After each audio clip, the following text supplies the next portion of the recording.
We're on listenvisionlive.com, WLVS radio. This used to be a college radio show for our guests here in studio, just so you have some context of how Funkadelic Freestyles evolved. I don't think we ever thought that we'd get an artist this big, this prominent, this legendary in the game. Ladies and gentlemen, Pete Rock is joining us live in studio. Peace. Pete, how are you? What up, man? From your first records with CL Smooth to the Soul Survivor series to this new Camp Low mixtape. Yep.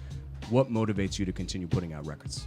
Passion in my heart, loving what I do for a long time. Obviously, if you can't tell, because I mean, this started in my room, in my bedroom, and I didn't come outside for a long time until I know the feeling. You know what I'm saying? Until I kind of mastered what I was doing. I didn't even think of it as that. It was something that I did every single day, and it just turned into something. A signature sound. Yeah. And my cousin, R.I.P. Heavy D, who saw that in me, said, "I'm gonna bring that out." And I love him and miss him for that. And basically, that's how it started in the beginning.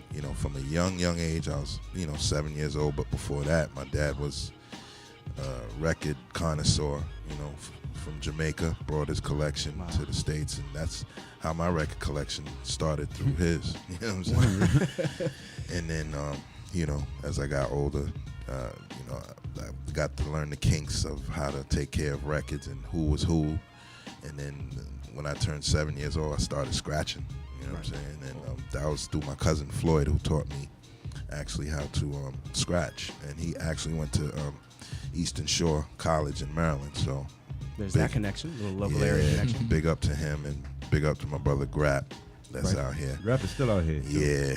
And man, so, the story goes on, and then, obviously it graduates higher and higher, and then, I become someone in dominant in music. Well, your place in the game is more than just nostalgic at this point, given that you're putting out new records. And the one that's coming up next is your second collaborative project with the hip-hop duo Camp Low. It's 80 Blocks from Tiffany Part 2. That's July 30th. Is that right? Yeah, very excited about that release. It's a free mixtape. I wanted to do a free music because, they're not letting the real music through anymore. So first time doing that? I feel I gotta, First time. Give it back to my community for free. Yeah. I've never really seen you do that. And that basically I want to just do it for the community, give them free music that they miss. Yeah.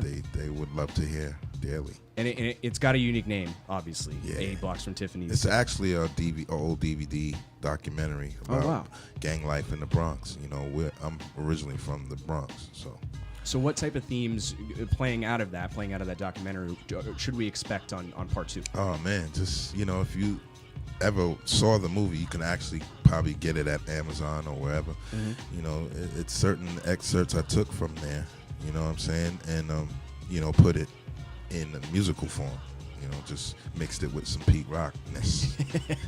And we're going to get ready in just a second to play a couple records off that new mixtape, those that have dropped so far. Yeah. Before we do that, I know there's a lot of features on Part 2. Mac Miller is one of them. Ab Soul, I think, is on there as well. Yeah. Can you tell us about some of the others and how you got MOP, to do this? Talib Kweli, Tyler Woods, and just those two you mentioned, Mac Miller and Ab Soul, and Uncle Murder, actually. And he's a New York artist. Yeah.